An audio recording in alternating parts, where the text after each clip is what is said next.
आज दुपारी सकाळीच रेड अलर्ट या ठिकाणी जाहीर झालेला आहे। विशेष करून भोटी आहे, त्र्यंबकेश्वर आहे, इगतपुरी आहे, पेठ आहे, सुरगाणा आहे, या भागामध्ये अतिवृष्टी होणार। रात्री 1 वाजेपासून खूप पावसाचा वेग वाढेल आणि सकाळी 10-11 वाजेपर्यंत त्याचा प्रभाव राहील आणि जवळपास 300 मिलीमीटरच्या वर पाऊस या सगळ्या भागात पडेल असा हवामान खात्याने अंदाज वर्तवलेला आहे। आणि म्हणून शासनाच्या वतीने सगळी काळजी आम्ही या ठिकाणी घेत आहोत। अगदी नदी नाल्याच्या काठी जे लोक आहेत त्यांना आम्ही शिफ्ट करत आहोत सुरक्षित स्थळी। ज्या ठिकाणी लँडस्लायडिंग होण्याची शक्यता आहे तिथल्या लोकांना आम्ही तिथून हलवलेलं आहे। सगळ्या यंत्रणा अतिशय सज्ज आहे। मग पोलीस दल असेल, SDRF असेल, NDRF असेल, महसूल यंत्रणा असेल, जलसंपदा खात्याची यंत्रणा आहे, सगळ्या यंत्रणा 24 तास कामाला लागलेल्या आहेत। धरणावरसुद्धा आमचे सगळे अधिकारी कर्मचारी त्या ठिकाणी थांबलेले आहेत। आणि आता आपण बघतात रात्री आम्ही एवढ्या JCB पोकलँड लावून या ठिकाणी सगळी कामं करतो आहोत। या ठिकाणी सगळी कामं चाललेली आहेत। आता पाणी खूपच एवढा झाला कारण हा विक्रमी पाऊस होणार आहे तर अंदाज खरा ठरला तर त्यामुळे आता हे नालेसुद्धा आम्ही मोठं करण्याचं काम करतो की जेणेकरून इथे पुढे त्रास व्हायला नको। आणि म्हणून रात्रीसुद्धा काम चाललेलं आहे। आणि म्हणून आमची सगळ्यांना विनंती आहे, उद्या शाळा कॉलेजला आम्ही बंद ठेवलेलं आहे, शक्यतोवर बाजारपेठाही बंद ठेवाव्या असं आम्ही आवाहन केलेलं आहे। पण विनाकारण लोकांनी रस्त्यावर येऊ नये, विनाकारण गावामध्ये सुद्धा फिरू नये, कारण उद्याचा दिवस अतिशय कुशल आहे। 300 मिलीमीटर पाऊस म्हणजे हा विक्रमच होणार आहे, कमी वेळामध्ये तो पडणार आहे। आणि म्हणून आमची सगळ्यांना विनंती आहे की शासन प्रशासन सगळी काळजी घेत आहे, पण आपणही आपला जीव महत्त्वाचा आहे।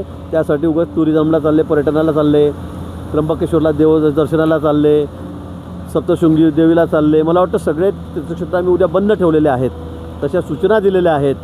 अनेक जण आता मी इथे फिरतो इगतपुरीला तर हॉटेलमध्ये पर्यटक त्या ठिकाणी बसलेले आहेत, महिलांचा त्या ठिकाणी मोठ्या प्रमाणामध्ये त्या ठिकाणी दिसत आहेत। आणि म्हणून आम्ही त्यांना आताच रवाना केलेलं आहे की तुम्ही आता इथे थांबू नका, 12-1 नंतर आपल्याला बाहेर जाता येणार नाही अशी विनंती आम्ही त्या ठिकाणी केलेली आहे। पण प्रशासनाच्या वतीने आम्ही सगळी काळजी या ठिकाणी घेतो आहोत, फक्त लोकांनी आम्हाला सहकार्य करावं एवढीच त्यांना विनंती। आता इगतपुरीची पाणी आले त्यानंतर आपण कुठे पाणीला जाणार आहोत? हां, इगतपुरीनंतर आता आपण कुठे पाणी करणार आहोत? नाही, इगतपुरीमध्ये आता इथे CO आहेत, इथे तहसीलदार आहेत, इथे नगराध्यक्ष आहेत, सगळे नगरसेवक आहेत, सगळे काळजी घेत आहेत। आधी सगळे तर आमचे जिल्हाधिकारी त्र्यंबकेश्वरला थांबले आहेत, आता इथून मी त्र्यंबकेश्वरला जातो आहे, मी घोटीलाही होतो। मला वाटतं सगळ्यांशी आम्ही चर्चा करतो आहोत, कामाची पाहणी करतो आहोत। आता इथे पोकलँड चाललेलं मशीन चाललेलं आहे, रात्रभर ते चालणार आहे। आम्ही सगळं जे जे करण्यासारखं आहे, कुठली आम्हाला रिस्क घ्यायची नाही आहे आणि त्यामुळे जे जे करता येण्यासारखं आहे ते आम्ही आता सगळं करतो आहोत। कारण अशी वेळ कधी आलेली नाही की एवढ्या कमी वेळेमध्ये इतका पाऊस पडेल। आज राज्यभरामध्ये सुद्धा आपण बघा, पालघर बघा, रायगड बघा, वसई विरारला बघा, मुंबईमध्ये घ्या आणि या सगळ्या जिल्ह्यामध्ये विक्रमी पाऊस पडतो आहे। जो महिनाभरात पाऊस पडत नाही तो 4 दिवसामध्ये 3 दिवसामध्ये पडतो आहे आणि त्यामुळे अशी परिस्थिती निर्माण झालेली आहे। हा निसर्गाचा कोप म्हणावा लागेल किंवा नैसर्गिक आपत्ती म्हणावी लागेल, पण त्याला आम्ही सामोरं जातो आहे। मी म्हणते मी 3 दिवस झाले जवळपास 2-2, 4-4 ताससुद्धा झोपलेलं नाही आहे। कालसुद्धा मी नाशिकला होतो, मी इथे मुक्काम करत होतो, 10 वाजता फोन आला, 9:30-10ला मी लगेच मानखुर्दला त्या ठिकाणी रात्री 1-1.5 वाजता पोहोचलो, 3 वाजेपर्यंत 3:30 वाजेपर्यंत तिथे होतो, 4-4:30ला घरी पोहोचलो, पुन्हा 7 वाजेपासून मी रस्त्यावरच आहे, बैठका घेतो आहे, फिरतो आहे।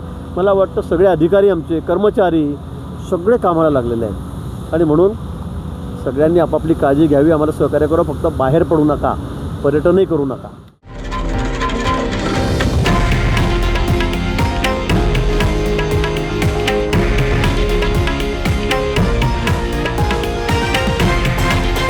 हे आहे देशातील नंबर 1 न्यूज नेटवर्क आणि आपण पाहत आहात TV9 मराठी, एकमेव।